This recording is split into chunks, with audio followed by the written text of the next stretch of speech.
500 మంది కొంప ఉసురు తీసుకున్నావు, వాళ్ళ కొంప కొల్లేరు చేసినావు.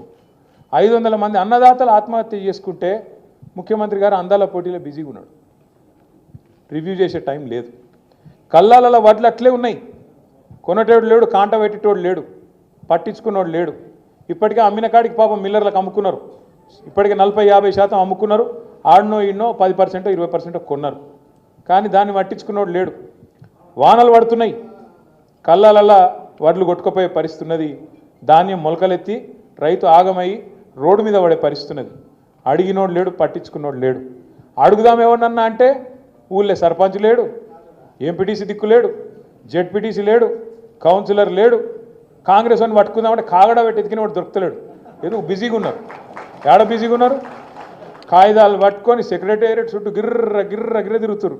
ఏందిరా అంటే ముఖ్యమంత్రి చెప్పిండు, నాకు ఓ పని తెచ్చుకోమన్నాడు, మా మంత్రి చెప్పిండు పని తెచ్చుకోమన్నాడు, 4 పైసలు మిగులుతాయన్నారు. ఇక పాత బాకీలు ఏమైనా ఉంటే, పాత బిల్లులు ఏమైనా ఉంటే తెచ్చుకోమన్నారు, ఇస్తామన్నారు, కమిషన్లు తీసుకోమన్నారు. ఒకటే పనులు ఉన్నది ప్రభుత్వం మొత్తం, కమిషన్లు కమిషన్లు కమిషన్లు.